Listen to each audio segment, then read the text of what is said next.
Welcome to the Draft Board Hockey Show. My name is Mark from NHL Draft Pros and my boy Linc from New Wave Hockey. How we doing, sir? We're doing fantastic given the recent few days. I guess we're gonna jump right into it. We're gonna jump right into it. Here, let me take this off. Oh boy, Let me take that off.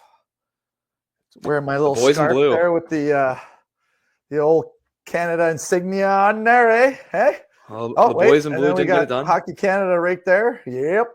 Yeah.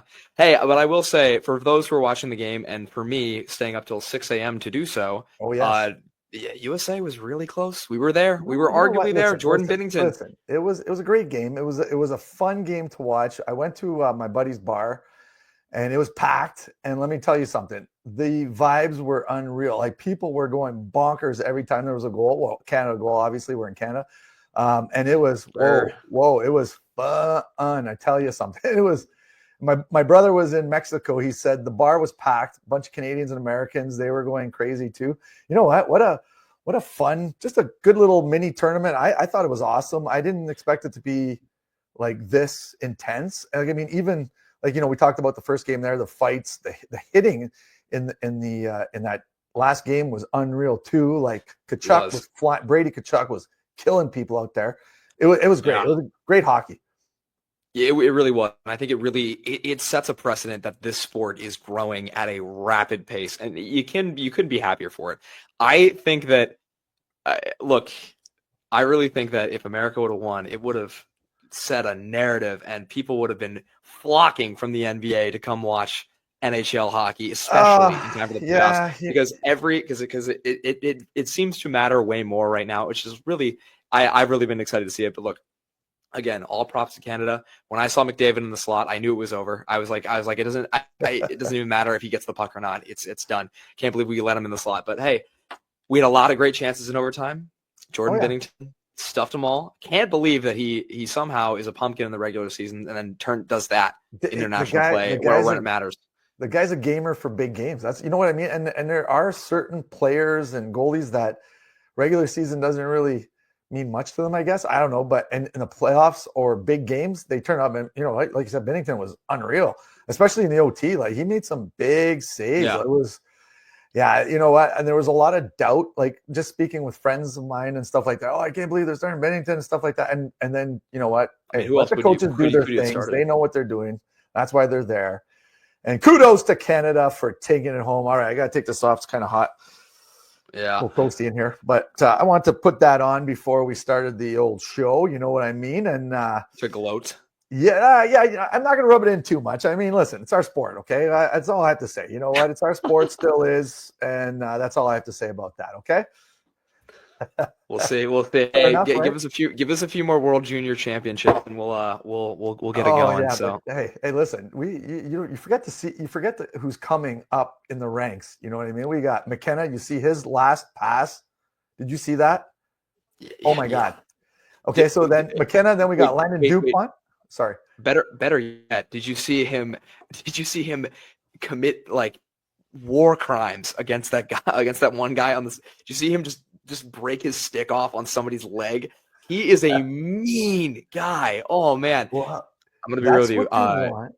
That's exactly what you want and you know what you want, like, I've always said this. I said when a talented player has a little edge to them, like, that's the best combo you want. You know what I mean? Because typically, I'm not trying to be too, pigeonhole players, but typically the high end guys aren't too, rough and tumble in the corners and stuff like that. But he's got a little streak to him. And I love it. I will say, of all the prospects coming up, he reminds me the most of Crosby, even more so than McDavid does. Not McDavid, even more so than Celebrini did in terms of just play style and also just kind of the way that they carry themselves. Sid was also that mean, dirty player that you just hated to play against. But when he was on your team, he's somebody that you really enjoy because of how smart they are and just how much they can piss the other team off. I've experienced it all my life as a USA Flyers fan, but hey, I mean, at least you got him for international in Canada. But like, that's what I see when I see Gavin McKenna, and he's going to be an excellent prospect. But that's another draft away. We're talking about it. We're talking about this draft this year. We're going to have fun with 2026 draft. We'll talk about that later. But I actually we were talking. What's the Michael Misa tracker at there? There you go. Yeah, I Right? did want to bring this up. Look, people aren't talking about it. People are not bringing this up. But the Michael Misa tracker, we keep it going. Currently, 22 games, point streak. He had one goal 2 days ago against a Windsor game that you were at, and Yep. again, he only scored one goal. It's a shame, but he's had more multi-point games than he's had 0 point and 1 point games. Yeah. So give the guy some credit. 52 points, 24 goals, 28 assists through 22 games. Sicko. That is ridiculous. It Sicko. stays ridiculous. It's Sicko. insane. He's actually turned it up a notch. Like, you know what? He's actually gone Super bonkers in the Saiyan. last 20, like you said, since the World Juniors, he's absolutely torched the OHL. Like, it's not even funny. I have my friend at Recruit Scouting. Let me give him credit. Austin Kelly came up or found this little or made this little graph here that I'm going to send to you. You can put it in a post. And Michael Misa has gone from a 1.8 points per game in November to December to a 2.4 points per game since January. Yeah, that's a pretty good one. Talking about Misa, so like I said, my buddy's kid plays on Saginaw, so me and him sat together up in the nosebleeds. You can't find a bad seat in the WFCU in Windsor. But anyways, talking to him, and he just started talking about Misa. He's like, I'm telling you, he's like, and this is a guy who's played in Europe. He's played semi-pro. He's a hockey guy, right? He knows his hockey, and he was telling me, he's like, Misa has turned it up a notch. He's reached another gear. He said, like, last year he was really good. He said, but this year he is a beast. And I didn't say nothing. I didn't, kind of stoke the fire. He just came out and told me that. And yeah, you know what? It was, they got shellacked by Windsor, but Oki got pulled after 4 goals. He didn't look too good. But my buddy's kid scored first goal of the game. My buddy's kid scores first goal of the game, and he was walking up the stairs because it was like 7 seconds into the game, and his kid scored a deflection. And he's like, "Do you see the goal?" I was like, "Yeah." I was like, "Did you?" He's like, "No, I was walking up the stairs, going to take my seat." I was like, "Oh, it's too bad." So there you go. But yeah, it was awesome. No, that's good. Yeah, someone told me that like Michael Misa is playing like playoff level hockey in the regular season. So look, we glaze Michael Misa a lot, but it needs to be emphasized. He is just playing a different level of hockey right now. Oh, hey, that's another guy for the World Juniors. You keep on talking about the World Juniors. Watch out. Well, who knows if he even plays? Maybe he's playing NHL hockey next year. You know what? There's that possibility that he might make it the jump to the next level. But yeah, I'm in that camp. Yeah, so I've seen him a couple times in the last 2 weeks, and the guy is just like I said, and all my buddies, they're all like, "Wow, this kid is just unreal." And I don't think they realize, what kind of point production he has, and the things that he's doing, especially in the last 22 games, like you said. So yeah, Misa is going to be fun to watch. All right. 100%. We're going to move on to what we're going to talk about today. We're doing a little 1v1. Victor Eklund versus Anton Frondell. So I know that, before we started the recording, you were saying that, you've watched some tape of Anton Frondell, and you've kind of admitted that, he might be someone to look at, right?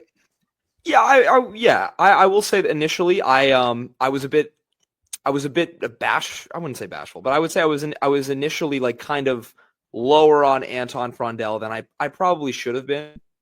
But he's played great as of late. He's been an excellent prospect. The main thing that I want to take away is that just like I was a little bit wrong ranking him outside of the top 10, but I still think that he does need to be examined a little bit further. I feel like people are looking at this current streak and being like, "Oh my gosh, he's playing an excellent amount of hockey right now." We can just talk about his point streak. I mean, he has 17 points in 10 games.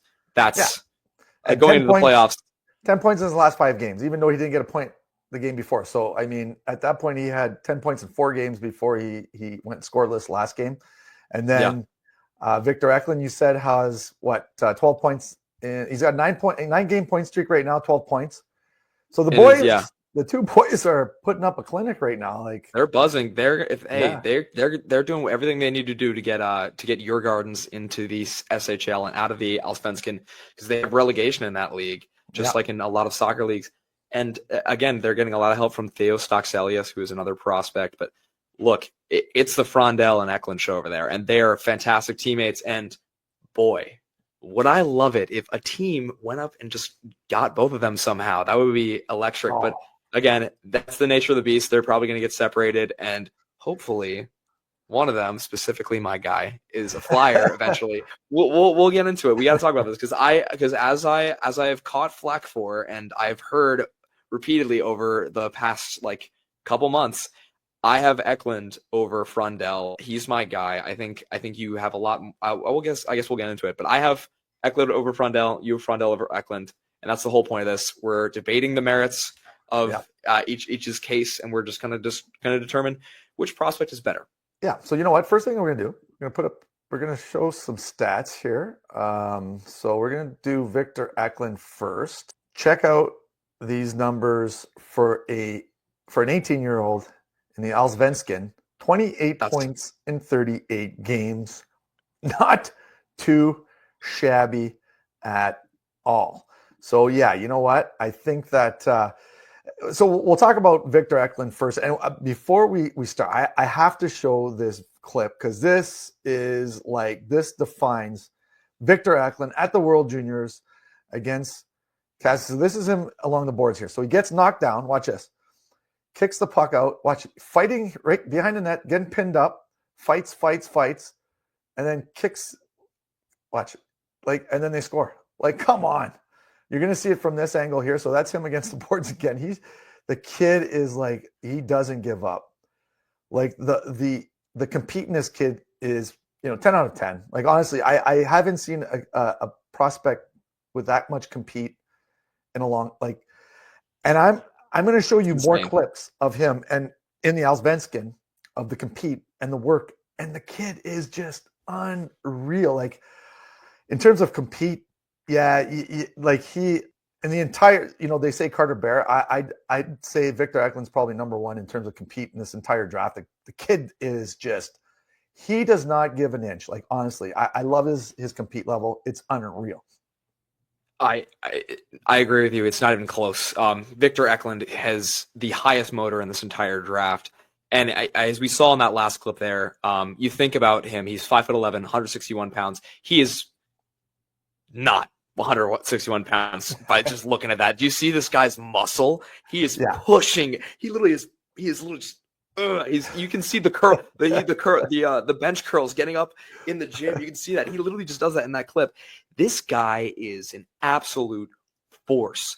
He is a complete opposite of his brother, who was all skill, was all flash, and was all goal scoring and all like this playmaking aspect, which Victor Eklund has. I'm gonna really make a case for how good of an offensive talent that he is. But what can't be said is this guy is just unreal along the boards, unreal in open ice. I have seen him go after 6'4" dudes in the Allsvenskan. He's 5'11" and he's listed at 161. He's definitely not 161. All right, let's get. I can't wait. I can't wait till testing. Yeah, he's definitely heavy. Let me show you another work one here. So here, look at that. That's him at the bottom left there. So let me replay this again. So number 38 there. So he's at the right here at the bottom left, and then watch this. Boom, boom. Doesn't give up. Doesn't get and then he steals the puck. Like, oh, the kid is.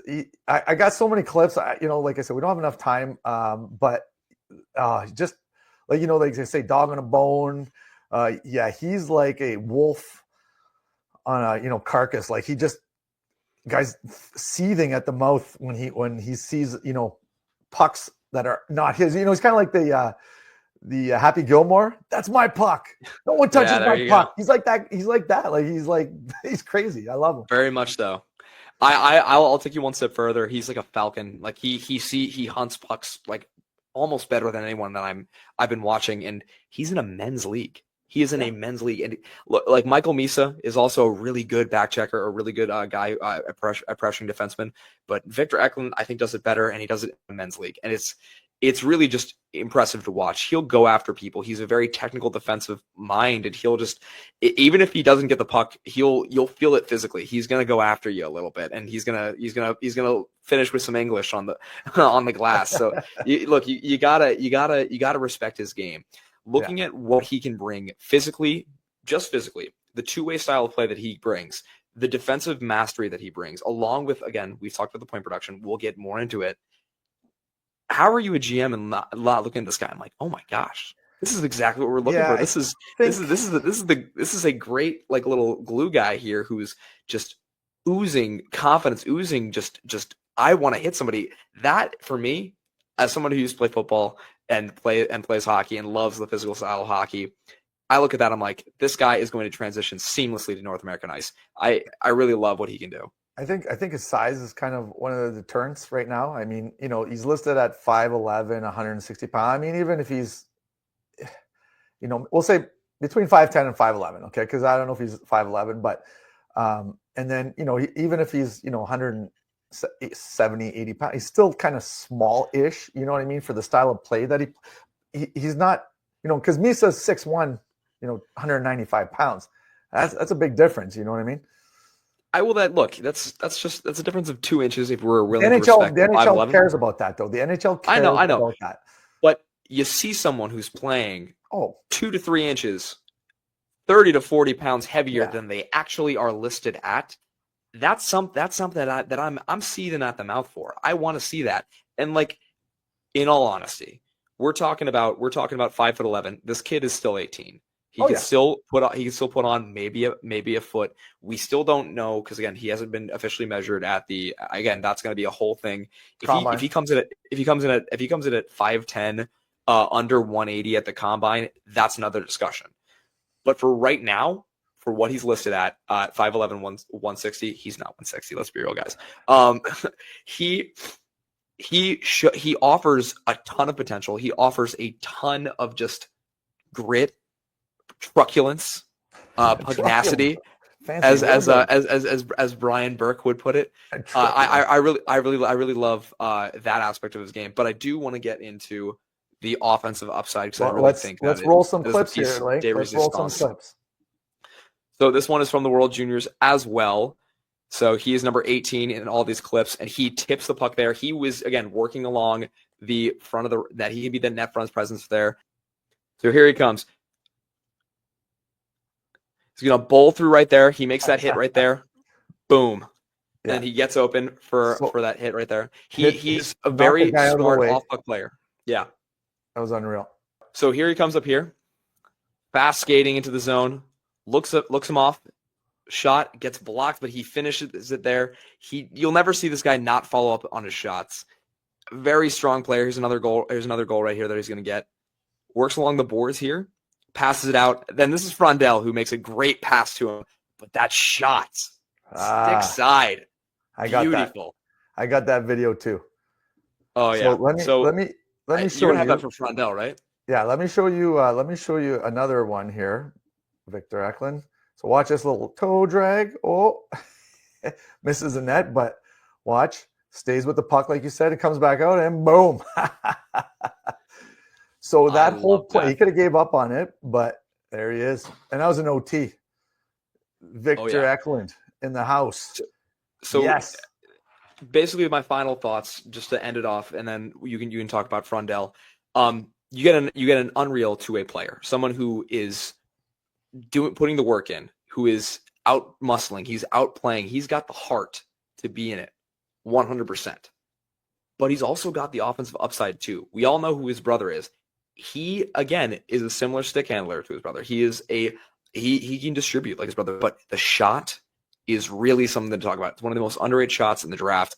I also think his skating is just really tight as well. I've had Victor Eklund in and around my fifth overall discussion for quite a bit some time right now, and he doesn't look like he's going anywhere else. So I love Victor Eklund. So let's bring on Frondell. Let's see what he does. He's got right. You know what? Listen, it's my turn to talk about Mr. Anton Frondell. So we got to remember that Anton Frondell is an 07. Victor Eklund's an 06. I always like to include that. He's got 22 points in 27 games, and he's 6'1" and 200 pounds, right? So right then, we're younger, we're bigger, and I think he's got a little bit more offensive upside than Eklund. That's my personal opinion. But I mean, listen, he doesn't have that motor that compete like Anton Frondell. I mean, like Victor Eklund. No one does in this draft, okay?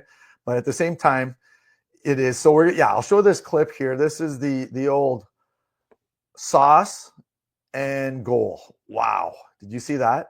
I don't think Oh that's the yeah, same clip as the one you showed, but it is this. check out. It is the same clip. Is it? Watch the sauce Yeah. here. Woo! And then the boom. Yeah, you know what? I think Eklund definitely has a great shot. Like he beats the goalie one-on-one here, basically. Look at how big that goalie is. Wow. And just boom. Yeah. So that's a combo right there. In terms of, I think that Anton Frondell is a better playmaker than Victor Eklund. Victor Eklund's a better shooter. But Anton Frondell's got a great shot. I actually feel I feel the opposite. I actually think that Frondell has the better shot, and one-timer. Eklund is that one-timer. Yeah. The one-timer on the power play is unreal, but Victor Eklund's got a great snapshot. Like, you know what I mean?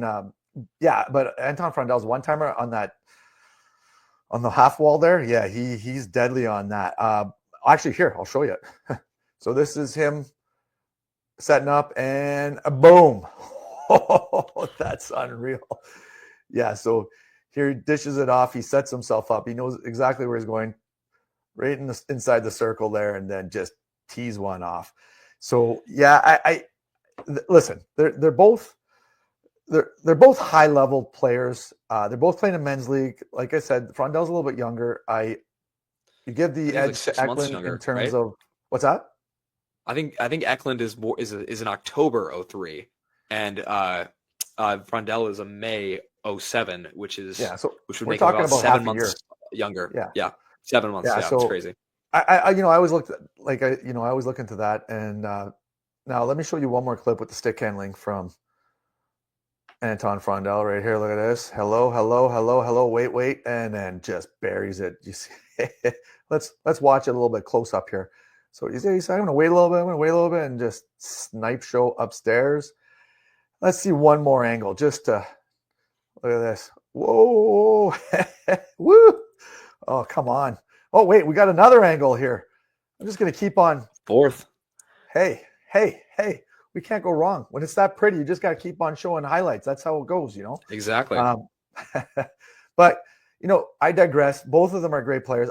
Like I said, I have Frondell a little bit higher than Eklund. Personal preference, he's bigger, he's younger. And I think that he has a little bit more offensive upside than Eklund. But Eklund's motor, like, you can't go wrong with Eklund in general. Like, he's going to play in NHL, and he could play first, second, third, fourth line. You can put him anywhere in the lineup and he'll succeed, which is nice. So, you saw it at the World Juniors, and yeah, they're both great, but personal preference, I like Anton Frondell. Of course. Yeah. And again, he's been a tremendous prospect. Little insider trading secrets for the people who watch the show. Frondell has climbed at least into my top 7. He's been fantastic. I have them essentially not I wouldn't say like they're next to each other in the rankings at this point. I really think that they're both it's really close between the two of them. That's why I wanted to have this discussion, just again who is like kind of edging who at this point. But Eklund's my guy. I see exactly what he's dealing with. He's a bit older. Quite a bit older, 7 months older. He's a bit smaller size wise. He's got to bulk up a little bit. But to me, I think he plays the same height as Frondell. They essentially they box in the same weight class, even though one's significantly heavier than the other one. And that shows a lot of character to me. That shows a lot to me. And I really take that into account. However, let's end this off. Let's go through the 5 traits that you measure. Again, skating, shooting, passing, puck control, and compete. And then we can maybe add IQ if you want. And let's just, who do you have for each trait? Okay, so I'd give the edge to skating to Eklund by smidge, but I think that Frondell is younger. I think that he still has to kind of grow into his body. Frondell kind of reminds me a little bit of Leo Carlson. Yeah, I did want to talk about that. Yeah, absolutely. Like I still will give the edge to skating to Eklund. I think he's a much better skater. But Frondell has gotten a lot better. He showed us a lot last year, and he was dealing with some leg injuries, but he's kind of brought it back, and he's looked significantly better. His stride has increased. I just kind of want to see him move his feet more, but he looks similar to Leo Carlsson, who, by the way, when he was playing in Sweden and I was watching him skate, like, and then once he came over to the NHL, he was a significantly better skater. Like, he's one of the better skaters in Anaheim right now, and they've got a lot of young guns there. Yeah. So I really do like the Leo Carlsson comparison right there, but for that reason. But yeah, I'm gonna give it to Eklund on this one for skating. Okay, so then shooting, I'd say that they're kind of even almost. I don't like the one timer is better from Frondell. The snap is better in Eklund, but I wouldn't say that they're both. There's not a hindrance to either one of them. Yeah, I wouldn't say that one is significantly better than the other. So I kind of say it's even-ish, just different. Well, I both think that, like, again, I kind of agree with you where they're very similar, and like they're very incredible parts of their game. I would say some of the strongest parts of the game. I think Frondell has a leagues better of a shot. I've watched what he's done snapshot wise. Again, that was his main calling card going into the year. Like, when I wrote an article about him back in August, I said Anton Frondell, in quotation marks, the next the Swedish Austin Matthews, question mark. Okay. Like, trying to get some clickbait, but no, but he's got an excellent shot. He's shown it off. A power play one-timer. Love it. But I've seen in the slot, he's got a great snapshot too, and he can shoot from deep. Yeah. And they're both good. Like, they've got some good shot selection. But I do prefer on Frondell for that one. Okay, well, there you go.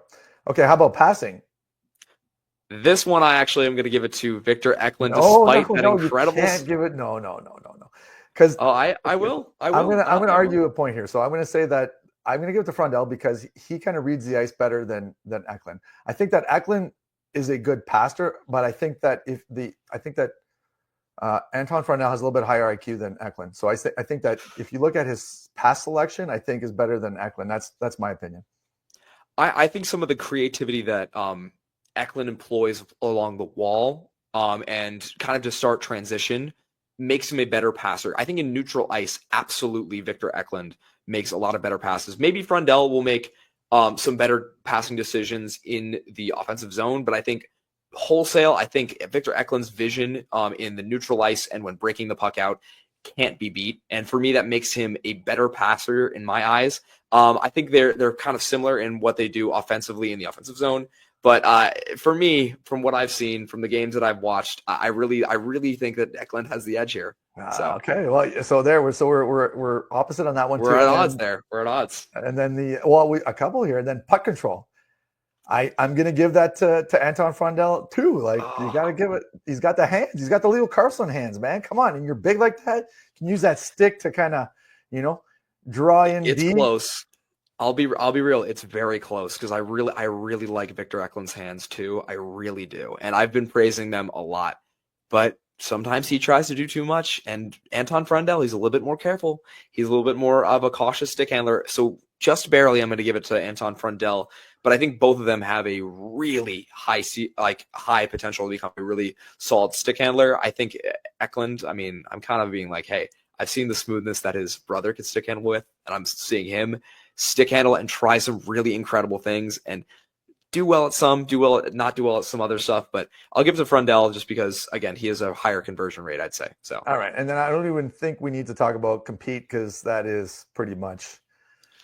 Like I said, Eklund's the top dog in this draft in terms of like just his motor, his compete. I love and it's like every game. Watching games, like I literally before we went on, I watched the last game there, and I think that it was like maybe a period and a half I watched, and just the takeaways that he got just in that small pick frame, it was unreal. Like the kid is, I love his work ethic. Yeah, he's great.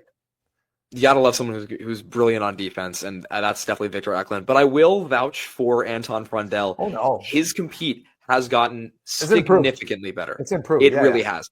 Yeah. I saw him lay a hit the other day. Oh gosh, I can't believe I forgot the clip, but it was against Shodalerte in it was literally on Friday. He laid a hit that took someone's soul away. It was unreal. He can lay the body, and if he shows me more of that, I'm gonna like, hey, it's gonna get even closer. But there you go. his compete has gotten better, but again, it's no contest. No contest. We're talking about compete. So, do you I want to love talk it. about IQ? What's that? Do you want to talk about IQ about this, or I are we mean, settled? I know. We'll keep the 5 pillars. We'll keep it simple. Exactly. Yeah. So, I mean, hey, again, this is kind of more for everyone else to decide. I mean, you're on Frondell's side. I'm on Eklund's side. So, again, guys, talk in the comments. Have this Yeah. debate. Let's Let us know get some who you follower think is questions. better. Actually, that's going to be our next segment. We're going to segue into that Yes. right now. We got our follower questions. The first one here is a pretty good one. You got it? Well, yeah, it's just them being very nice. I appreciate it. They basically are just saying, I can confirm this is the best team up in hockey YouTube history. Hey, Gotta love thank it. you, Ryan. Look at that. Just pumping our tires a little bit there, eh? Yeah. Hey, Hey, we appreciate some tire pumping, appreciate of that. course, obviously. All right, we have a question from Be at the Course Golf Channel, who said, "Who would you pick between Beckett Seneca and Caleb Desnoyers if they were in the same draft?" Now, I've already I answered it in the comment section. What do you think? I want to hear from you first, and then I'll tell you my point. Look, we have the luxury of hindsight, and also we've seen Beckett Seneca in his draft year +1 season. And it's really hard because he is, look, in my opinion, Beckett Seneca has absolutely 100% earned that top 3 selection, not over Demidov, but again, that's another discussion. That's another discussion. But I think he's a contender for being the 3rd best player in this draft. And what he's done this year, it's been excellent. Could Desnoyers also put up a season like that and also grow to 6'3", 6'4", maybe? Who knows? But as of right now, seeing the cases, and I'm gonna just kind of take this as like assuming what we saw from Beckett Seneca last year. I am gonna go with Desnoyers, and I'll tell you why. I'll tell you why. I went with Seneca. Knowing what we know now, it's hard not to. Yeah, 100%. But let's say if I were in February 25th, 2024, and I was measuring the two of them, Seneca, again, he wasn't showing a ton. He wasn't even I think he was barely a point per game in the OHL. A lot of his value came in what he showed in the fire that he showed in the playoffs last year. Yeah. And again, like Desnoyers has showed more to this point, but given the benefit of like we've seen his draft year, I think Seneca clears, but they're very close. I think they play a very similar style, both of them, and one of them has better hands by far. But yeah, that's it. So I guess Seneca, knowing what we know now, Desnoyers, assuming that they're both in the same draft class last year. Okay, yeah. So like I said, I went with Beckett Seneca. I say he's got higher upside. He's better hands. He's a game breaker. Playoffs, like you said, we saw that. If Caleb Desnoyers torches it in the playoffs, then I'll be like, oh, might have to reconsider here. But as of right now, I'm gonna go with Beckett Seneca, and then let's see here. So what else we? Yeah, I mean, I like this one a lot. This is a really funny one because again, I watch baseball as well.